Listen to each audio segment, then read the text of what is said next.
Exercise 1.5 sum number 5. Let the capital A, capital B, capital C, the subset are equal to natural numbers and the function f from A to B.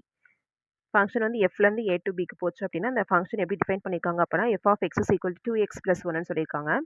அடுத்து ஜீன்ற function வந்து பிலேருந்து சிக்கு போகுது அப்படின்னுச்சா அந்த function வந்து X ஸ்கொயர்டுன்னு சொல்லிட்டு define பண்ணியிருக்காங்க.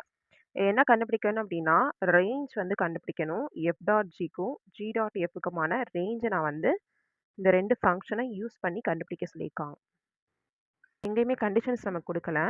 அதனால் நம்ம வந்து என்ன கண்டுபிடிக்க போகிறோம் அப்படின்னா இது வந்து செட்பிட்டல் ஃபார்மில் எழுதினா மட்டும் போதும். ஸோ ஃபஸ்ட் வந்து என்ன எழுதணும் அப்படின்னா எஃப் டாட் ஜி கண்டுபிடிக்கணும். இப்போ எஃப் டாட் ஜினா என்னதுன்னா எஃபோட வேல்யூ எஃப் என்ன இருக்குது 2x + 1 டாட் ஜி வந்து என்னது அப்படின்னா எக்ஸ் ஸ்கொயர்.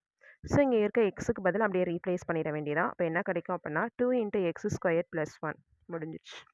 இப்போ இதை நான் ரேஞ்சாக எழுதணும். எப்படி எழுதணும் அப்படின்னா therefore range of f dot g which is equal to எப்படி எழுதுவோம் அப்படின்னா இங்கே ஏற்கனவே எல்லாமே எக்ஸில் இருக்கிறனால நான் ஒய்ன்னு எடுத்துக்கிறேன். y such that y is equal to 2x² + 1. ஓகேவா? இதில் இருக்க எக்ஸ் எனக்கு எப்படி இருக்கும் அப்படின்னா belongs to நேச்சுரல் நம்பர். ஏன் நேச்சுரல் நம்பர் அப்படின்னா எஃப்பும் ஜி ரெண்டுமே எங்கே இருக்குன்னா ஏலேருந்து பிக்கு போகுது பிலேருந்து சிக்கு போகுது. அப்போ அந்த ஏபிசி எல்லாமே நேச்சுரல் நம்பர்ஸாக தான் இருக்க போகுது. அப்போது இதிலேருந்து வர அந்த நம்பர்ஸ் அதில் இருக்க ஒவ்வொரு ஃபங்க்ஷன்ஸுமே என்னவாக தான் இருக்கும் அப்படின்னா நேச்சுரல் நம்பராக தான் இருக்கும். அப்போ இங்கே என்ன போட்டாலுமே எனக்கு கிடைக்கக்கூடிய ஆன்சர் வந்து என்னவாக தான் இருக்கும். எக்ஸுக்கு பதில் நம்பர் போட்டாலுமே எனக்கு கிடைக்கக்கூடிய ஆன்சர் வந்து நேச்சுரல் நம்பரில் இருக்கக்கூடிய இது ஒன் ஆஃப் த நம்பர் தான் எனக்கு கிடைக்க போகுது. அதனால x belongs to the natural number. ஓகேவா? நெக்ஸ்ட் வந்து f g dot f g dot f is equal to g வந்து என்னது அப்படின்னா x² டாட் எஃப் வந்து என்னது அப்படின்னா 2x + 1. இப்போ இங்கே இருக்க எக்ஸுக்கு பதில் அதை ரீப்ளேஸ் பண்ண போகிறோம். அப்போ ரீப்ளேஸ் பண்ண என்ன ஆகும் அப்படின்னா 2x + 1 த ஹோல் ஸ்கொயர்னு கிடைக்கும். ஓகேவா? இதை எக்ஸ்பேண்ட் பண்ணி எழுதினாலும் ஓகே ஆர்எல்ஸ் டேரெக்டாக நீங்கள் எப்படி எழுதினாலும் ஓகே தான். இப்போ இதை எக்ஸ்பேண்ட் பண்ணால் எனக்கு என்ன கிடைக்குன்னா a + b the whole square ஃபார்மில் எக்ஸ்பேண்ட் பண்ணணும். ஓகேவா?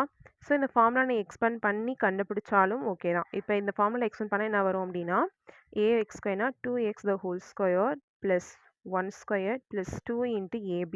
அப்போ 2x × 1ன்னு வரும். 2 ஸ்கொயர் பண்ணால் 4x² + 1 + 2 2 4xன்னு கிடைக்கும். ஓகேவா? இதை நீங்கள் எழுதினாலும் ஓகே ஆர்எல்ஸ் நீங்கள் இதை எழுதினாலும் ஓகே. ரெண்டுக்குமே சேம் ஆன்சர் தான் வரப்போகுது. ஃபார் எக்ஸாம்பிள் இப்போ எக்ஸுக்கு பதிலாக நான் 0 போட்டேன் அப்படின்னா இந்த ஹோல் டைம் வில் பிகம் 0. அப்போ இந்த 1 தான் எனக்கான ஆன்சர். இங்கேயும் வந்து எக்ஸுக்கு பதிலாக நான் 0 போட்டேன் அப்படின்னா இந்த இதுவும் 0 ஆயிரும் இதுவும் 0. ஆன்சர் வந்து 1 தான் இருக்கும். ஸோ ரெண்டில் நீங்கள் எதனாலும் எடுத்துக்கலாம். நான் இதை எடுத்துகிட்டே எழுத போகிறேன். So therefore range of g dot f which is equal to இதுக்கும் நான் y தான் எடுக்க போகிறேன். இது எல்லாமே எக்ஸ் டேர்ம்ஸாகவே இருக்குது. y which is equal to 2x + 1 the whole square. Then இதில் இருக்கக்கூடிய x வந்து which is belongs to the natural numbers.